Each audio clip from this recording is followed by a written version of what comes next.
every day. Hello, my name is Kevin Weiss. I'm Ulises Sambrano.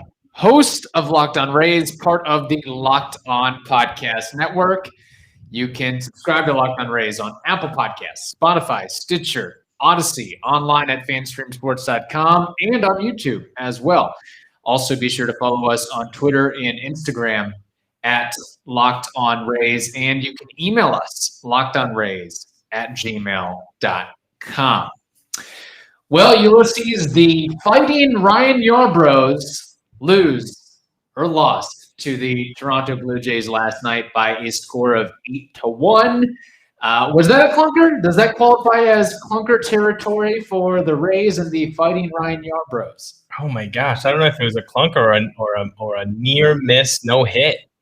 I mean, thank you, Joey Wendell. Thank you, Joey Wendell. Thank you, Austin Meadows. Thank you, Joey Wendell's arm, stature, and stance.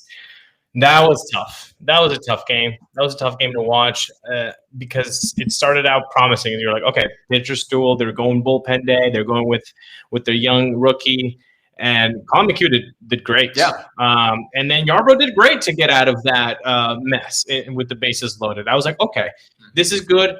0. He's going to be a little bit, feeling himself, but it was not to be. It really was just no bueno, as a friend of mine would say. What do we do with Ryan Yarbrough? What's the answer here? That is a very good question, because when you look at the postseason roster, and you're looking at his game logs, and you don't want him to face the Red Sox, you don't want him to face the Toronto Blue Jays. Is there a team that you feel confident throwing Yarbrough out there in the ALDS? I would say any team that doesn't have power hitting right-handers. That's probably it. So the Seattle Mariners? I guess that would be it. They've got one guy with an OPS above 800. Ty France is the guy that you circle in the lineup. So that might come back to it. Yeah, so Seattle Mariners, and besides, that's actually not a great matchup either, because guess who drafted Ryan Yarbrough? The Seattle Mariners drafted Ryan Yarbrough, and then they traded him to the Rays. So they must have a better book on him than other teams, taking out the Red Sox and interdivisional rivals. So again, when you look at playoff construction and Ryan Yarbrough, yes, he can give you innings. Yes, he is elite at getting soft contact, but when the prowess at the plate is that good, it doesn't matter the soft contact. They'll get things done. Yeah, and I don't want to make this a Ryan Yarbrough hate episode, but I think we might be going in that direction a little bit. And some people might be saying, well, you weren't that critical of the bullpen. Why are you being so critical and calling out Ryan Yarbrough? Let me say this. The bullpen for a vast majority of the season has been superb. Andrew Kittredge has been superb. Colin McHugh has been superb. Name a player, and they've been superb for the most part. Ryan Yarbrough, he's had a lot of clunker outings. This is his worst year with the Rays. Yeah. So if we're just focusing on Ryan Yarbrough right here, it hasn't been a good year for him. Yes, I get the complete game that he threw against the Yankees. Well, actually, can we maybe add the Yankees to the list that maybe you're okay with Ryan Yarbrough facing the playoffs? The right-handed power hitters are definitely there, but he has had some success against them this year in Yankee Stadium. So I'll put that on the positive, maybe on the positive question mark. Okay. Next to Ryan Yarbrough's name is the Yankees. But again, it doesn't look good. And the last 2 outings, when you talk about Ryan Yarbrough and what he can provide, it's the innings, right? He is the guy who's leading the team in innings pitched this year, just like Mr. Kevin Weiss predicted back in March of 2021. I give props, baby. Thank you. I didn't think the ERA would be this high, though. I didn't predict that. Nobody did. So when you talk about, okay, he gives you innings, well, he's not even doing that anymore. The last 2 outings, he hasn't given you 3 innings each. and he's no longer a starter. Now you have seen how they've shifted him to a bulk guy, which most people are okay with that in Rays Nation. I feel like now almost everyone is okay with seeing him in the bulk rotation as a bulk guy. But no, it's not great. But yes, it wasn't a good game. Yes, it hasn't been a great season for Ryan Yarbrough. Yes, the bullpen has been a bit shaky. But all this talk on anti-social media that the sky is falling, I really don't understand. People, put on your favorite beanie, like I am, your hoodie, your long sleeve action, and let's all chill the bleep out. Yeah. Okay? If we're not going to be confident of a team that has the best record in the American League, a team that has an 8-game lead on the toughest division in baseball, then when are we going to be confident? Yeah. Are we that much of a poverty fan base that we can't even feel confident with an 8-game lead with the best record in the damn American League? Are we really that poverty? I'm not. I'm confident. It's an 8-game lead. Okay, I wouldn't be saying the same thing when it's a 3 to 5 game lead though. But it's not. They've earned themselves the cushion. They've earned themselves a little bit of a drop-off. 89 wins doesn't come easy. If we're going to judge this team in the last 5 games, I've seen this a lot with some writers and some other fans saying they've lost 4 of the last 5. They lost a very tight game against the Red Sox, and if they had won that, then they would have swept the Red Sox at Fenway Park. Then they lost a tough game on Friday night with the Tigers, and then on Sunday, we've talked about it was a 1-run game. They had the lead twice. It's unfortunate, but it happens. And yesterday, a hot team beat them. Just like KK said. Just like KK. Yeah. 4 to 5. Like, why are we judging this team with the 4 to 5? Like, why are we judging? And we're not judging them? 144 games that they've actually played. Let's chill out. Let's keep this in mind too. The Blue Jays have won 15 of 17 games, and they're still 8 games back. Yes, it's a big cushion. It's a big cushion. So again, I understand the frustration. Yes, the bullpen has squandered leads late. I get that. It's not optimal, but they've earned themselves that cushion. And we as fans have earned ourselves to be a little bit more confident than saying, oh my God, is the division? No, the division is not at play. The division is not at play. Let's not be poverty. Let's not act like the sky is falling. We're better than that. Okay? We're better than this. So let's act like we belong. Let's act like we are the AL pennant, returning champs. Let's act with a little bit more hierarchy than what I'm seeing lately this past week on social media. Ulises is on fire. I think his traditional job is getting to him, and he's taking it out on the Rays fan base. Am I being unfair? Please write down comments to us on Twitter.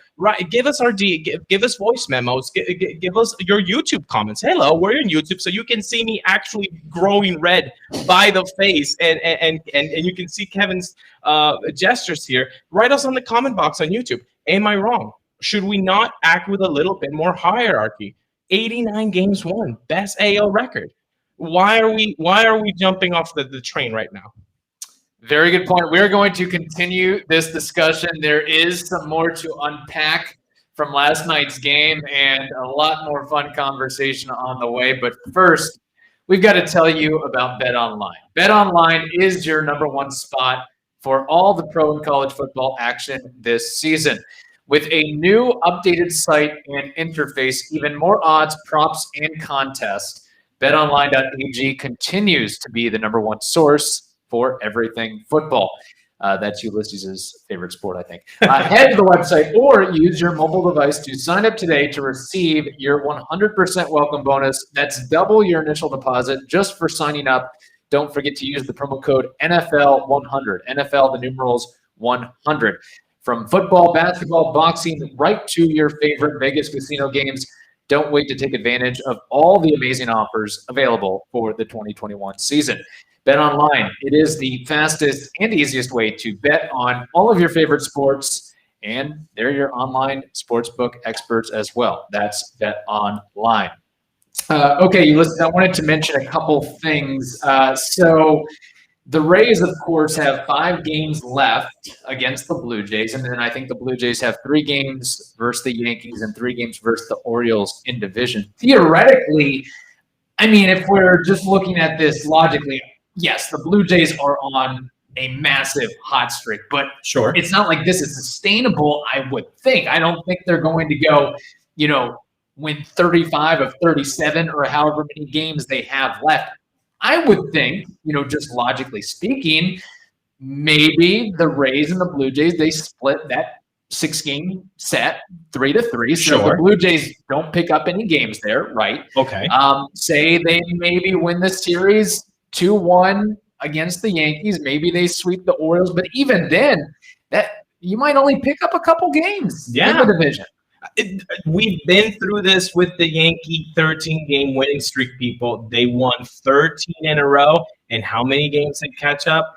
1. Mm-hmm. 1 game. So, again, I know it's frustrating, but look, ask the Colorado Rockies from 2007. How did 21 out of 22 have served them? No, they got swept by Boston in the World Series. So even if you're the hottest team in damn baseball, you can still get swept in the playoffs. And so I'm actually okay with the team getting a little bit of a downturn because it kind of makes sense. It makes sense. They're resting guys. Yeah. Where has been Brandon Lau? He's resting. Sore legs, baby. And I called that out. Can you give me credit for saying that? I already gave you credit this episode. I need more credit because I said that he has not played this many games in an MLB season until now. And I figured with his stature, his size, and the inability to keep on weight and strength long term, that may get to him for a couple of days. You hope he's back and ready for the rest of the season and into the playoffs. But I think that is a little bit of a concern, knowing that the most games he had really ever played in a season was, the 80 regular season games plus some playoff games. Yeah, no, that's certainly an issue. And so again, they're taking a downturn, but it's the rest. Rosarena didn't play for a couple games. I feel like Wander Franco. Hello, have we forgotten that Wander Franco was the hottest hitter for a freaking month, and then now he's on the IL? That takes a toll on what the lineup can do. So again, just let's all breathe in, including myself. Let's all just a little meditation. Mental health is important, right? Yeah. Okay. It's going to be fine. It's going to be fine. Look, you know when it's not going to be fine? When if the Rays get swept in Toronto and then they have a downturn. Let me check real quick. Detroit Tigers, 4-game series, and they lose 3 out of 4 against the Tigers. Then I would be freaking out. Yeah. I'm not going to freak out right now. What? No. And then you blame Ulises because he's the biggest Miggy Cabrera fan you'll ever find. I have a little game for you, Ulises. Okay. I hate to say it. I'm not trying to hate on Ryan Yarbrough, but I want to bring up a couple things about Ryan Yarbrough. First off, let me mention this. There were about 12,000 fans at the game last night. I'm not going to call out Toronto's fan base, but it seemed a little light for the way they're playing and the implications of that series, unless, correct me if I'm wrong, there could be some Canada COVID protocols. Oh, yeah. I don't know that. I don't know either. But it seemed like the fans were bunched together. It wasn't like a socially distanced situation. I could be wrong, but I would have expected, depending upon capacity and what they're allowing in, good at least 20,000, even though it is a Monday night. So let me just put that out of the way. But Ryan Yarbrough, okay, as of today, say the playoffs started today, would you start a healthy Chris Archer over him? Oh, boy, that's just a bombshell question, isn't it? Because, Archer has given you 19 1/3 innings in 2021. Mm-hmm. How can we actually say with confidence that he's going to perform better than Ryan Yarbrough? I can't say that he would. No, that's gonna be a no for me. That one, depending on the lineup, then maybe, but I think that's a tough one. Yeah. Would you start Michael Wacha over him? That is a different scenario, and that one is a comfortable yes. Okay. Yes, I would start Michael Wacha since he dumped that cutter like a toxic girlfriend, he has just looked completely better. I mean, just like night and day. It's been fantastic what the repertoire has looked like with that curveball, that changeup. The fastball looks like has more zip on it. No more cement mixers, no more meatballs down the middle with that cutter not cutting. Fantastic. I would definitely expect Michael Wacha to be in the playoff roster as of today. Yeah, he can actually strike guys out and not have to work 8, 9, 10 pitch at bats and then give up a base hit or a home run or whatever it may be. Yarbrough has really struggled with that lately, and his stuff has been down too. If you look at some of the metrics, would you start today?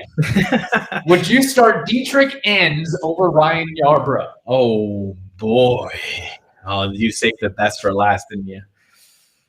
Man, he did look good, didn't he? The other day with 4 innings. Who was stuff.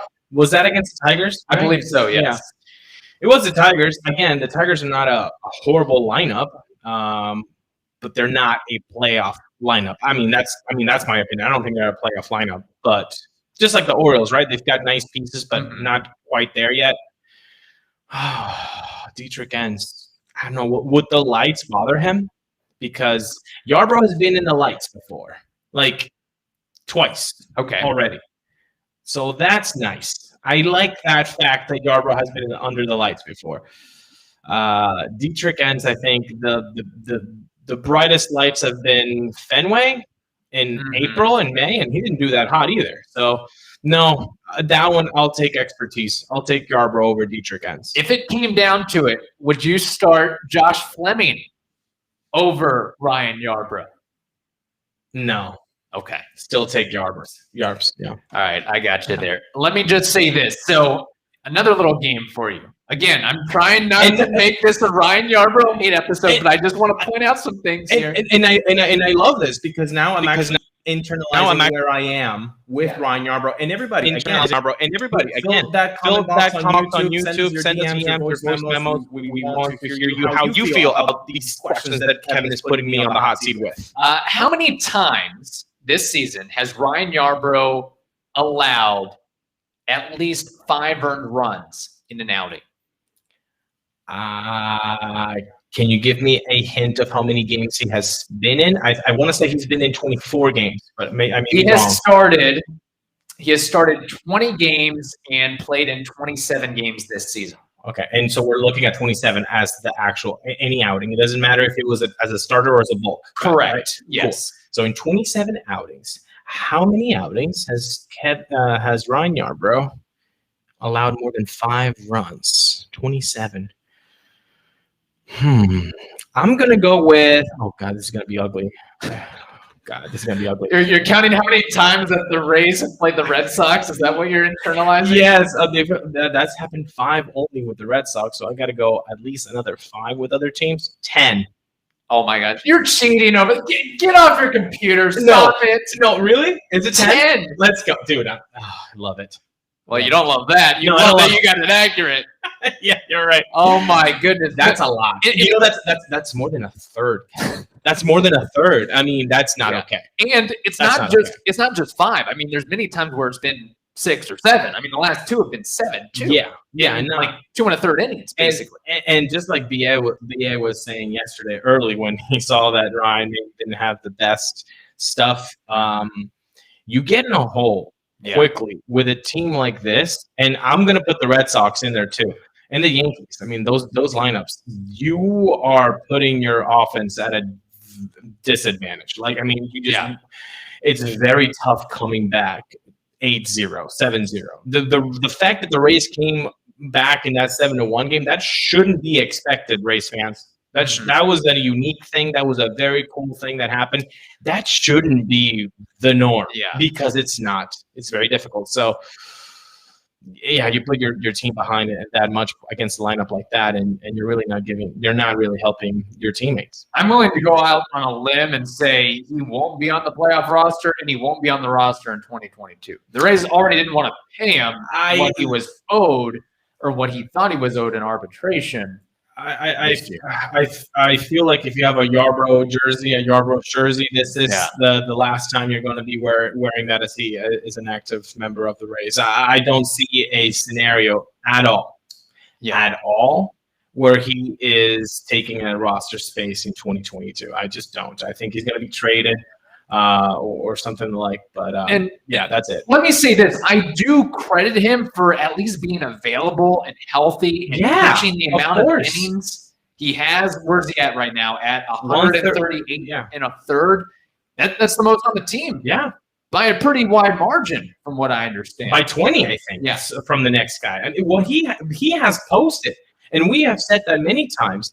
That is a very important quality in a rotation, especially in a rotation like the Rays, where you're kind of just patching it up as you go. That has been the whole 2021 season. So good for him for doing that. But the results have just not been there.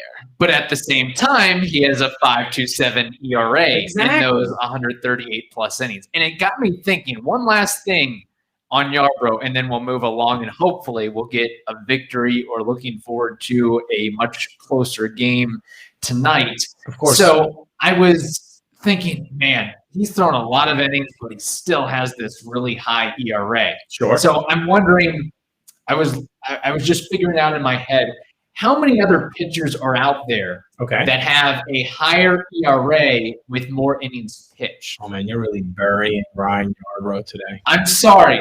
So, in other words, these other teams are rolling out said pitcher every fifth day, despite the fact that, he'll probably give us 5 or 6 innings, but he's also probably going to give us 5 or 6 earned runs. So how many pitchers have pitched as many innings or more than Ryan Yarbrough and have an ERA equal or more than Yes. And how many pitchers do you think that is? I'm going to go with 4 pitchers. Quit cheating over there. Get out. No. Serious? It's not 4. Okay. I'm not that good. There's a little bit of an asterisk here. Okay. But it's 3 to be exact. And I'll just run through them quickly. So Patrick Corbin has a 5.98 ERA in 155 innings. Woof. Dallas Keuchel, believe it or not, has a 5.33 ERA in 145 and a third innings. And Zach Davies has a 5.40 ERA in 141 and 2/3 innings. Now, just behind, or maybe in front of Yarbs, however you want to look at this, Jay Happ has pitched 138 innings. So a third of an inning fewer than Yarbrough, but he has a 6 ERA. Oh, no. Yarbrough's 4. So, Yarbrough's better than Jay Happ. Yeah. And he's also better than, I guess you could say, Brad Keller, who has a 5.39 ERA in 133 and 2/3. It's still, but you look at it, I think the point remains that he's been one of the worst starting both guys in the league. And that sucks. That really sucks. And I don't know if you look at videos from him from 2019. I think Twitter, the Twitter page Race Metrics was putting up a video of him in 2019 or 2018 maybe, and he had a zip of 93 on his fastball. Yeah. Where did that go? I know. It looks like all his pitches look the same. And there's not like crazy. It's like cutter, sinker, curveball. It all looks the same to me. It's coming at, 83, 84 miles per hour? Before we move on, because I know we have to move on. Yeah.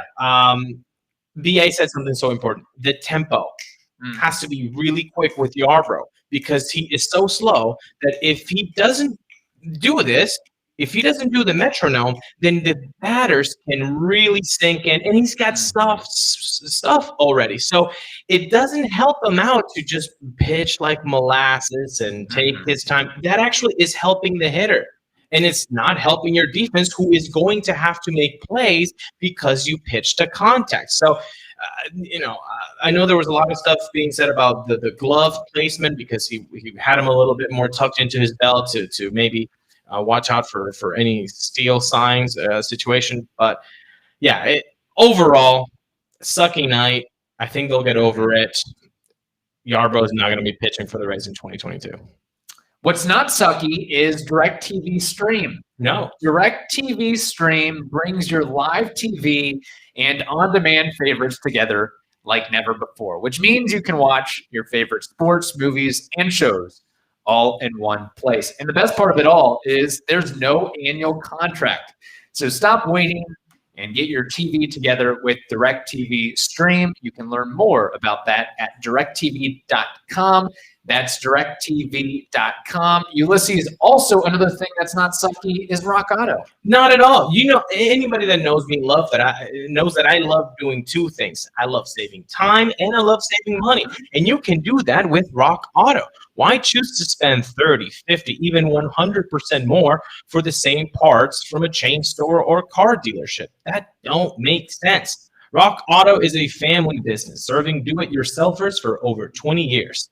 Rock Auto prices are reliably low for every customer. They have everything you could ever need: brake parts, tail lamps, motor oil, and even new carpet. Go explore their easy-to-use website to find the solution to your auto part needs. Go to rockauto.com right now and see all the parts available for your car or truck. Right, locked on in their How Did You Hear About Us box, so they know that you were sent by me and Kevin. Amazing selection, reliably low prices, all the parts your car will ever need. rockauto.com. Okay, as we alluded to, hopefully tonight's matchup between Drew Rasmussen and Jose Barrios is a little bit more close and tightly contested than last night's game. Rasmussen has a 3.25 ERA and 65 strikeouts and a 2-1 mark. Barrios a 3.52 ERA, 177 strikeouts and an 11-7 mark. Basically, we've said this before, Ulises. I mean, we talk about, I guess, Ryan Yarbrough giving you a consistent 5 earned runs or 6 earned runs per every 3 outings.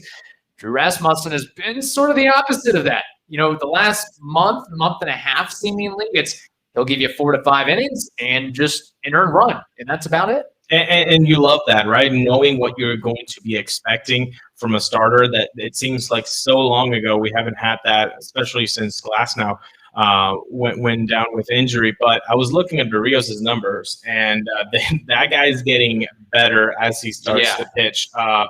The last 3 outings he's faced: Detroit, Oakland, and the Yankees. And he's averaging about 7 innings to start, allowing 0 to 3 earned runs every time, 0 to 2 runs. So you're getting even better than a quality every time, start. 0 to 2 runs, more length and less earned runs. So it's going to be tough, but hopefully a guy that we were talking about earlier, Brandon Lau, might be back in the lineup. Of course, Barrios is a righty, so the righty-lefty matchup I like. I also saw that Barrios is actually throwing his 4-seam, and it's getting slugged at 564. Okay. So, of course, we know that Brandon Lau's prowess is to hit that fastball, so maybe that can get him hot. I would really like that. So maybe Brandon Lau remembers those 2 very impressive home runs of his in Toronto from 2019. And he can go deep today against Barrios, right? Because there's nothing wrong about being optimistic and rooting for success on the team that has the best AL record right now. So let's also root for the team that has an 8-game lead in the division. Oh, wait, they're the same one, Kevin. Look at that. Very well put. Barrios, by the way, you're going to see some really, I would think, very good pitch mixing from him. He throws the curveball 30% of the time, the sinker 29% of the time, the 4-seamer 27% of the time, and the changeup 14% of the time. And as good as he's been, I wouldn't expect him to replicate what Alek Manoah did yesterday. Is that not maybe the best or sharpest slider we've seen all season from any one opposing pitcher? My goodness. It would start, you would see it if you're a hitter, middle of the zone, and then it would drop back foot if you were a lefty. Like Kevin Kiermaier, Francisco Mejia, look at some of the swings they made on that ball. Oh my goodness. Not fair though. I mean, that's just not fair. And so, no, I hope not. And again, if you're the best team in the American League, because the Rays are, they have a chip on their shoulder. So they don't like to be whooped 8-1. Every time the Rays have gotten a clunker on their side, what happens the next day? Don't you feel like they just kind of like turned it on? Like, hey, we didn't like that. Let's go get them. So today, I know it's going to be a tough one with Barrios, but again, you've got your guy right now. Who's your guy? If you're a Rays fan and you're asked, hey, who's your favorite starter right now? Who do you trust the most? And if that answer is not Drew Rasmussen, I don't know what you've been doing watching baseball for the last month, because that's the answer. That's the one and only answer. It's Drew Rasmussen. He's going today. Let's expect for good things. It's a tough lineup. I know. They're on fire. I know. Even if he gives you 4 innings and 2 earned runs, 5 innings and 3 earned runs, he kept the team in pace to win. So hopefully that's what happens. The bats come alive. Let's hope for good things, and let's chill out on the rhetoric of judging a team for their last 10 games and not judging them for what they have done for 144. Very good point. It will be a good barometer for Drew Rasmussen, considering that last night Lourdes Gurriel was the Blue Jays' number 7 hitter. Randall Grichuk was the team's number 8 hitter. Crazy lineup. Yeah. Vladimir Guerrero hit his 45th home run, which now leads the American League, which, again, I'm in a way, yes, in a way, no, rooting for Vladdy to get that triple crown. He just needs the RBI stepped up a little bit. Yeah. He's leading in 2 categories. He's so close. All the people that disagree with me, including you, Ulises, we'll see. We'll see. We'll see. We'll see in 2 weeks. Yeah. Oh, my God. Still very, very, very impressive for the 22-year-old. So kind of in a way, enjoy it. Kind of in a way, don't enjoy it. Just hope the Rays win tonight and tomorrow as well. Okay, that wraps up this edition of the Locked On Rays podcast. Now tell your smart device to play the most recent episodes of the Locked On Bets and Locked On MLB podcast. Hope you all have a wonderful day. Stay safe, and we'll talk to you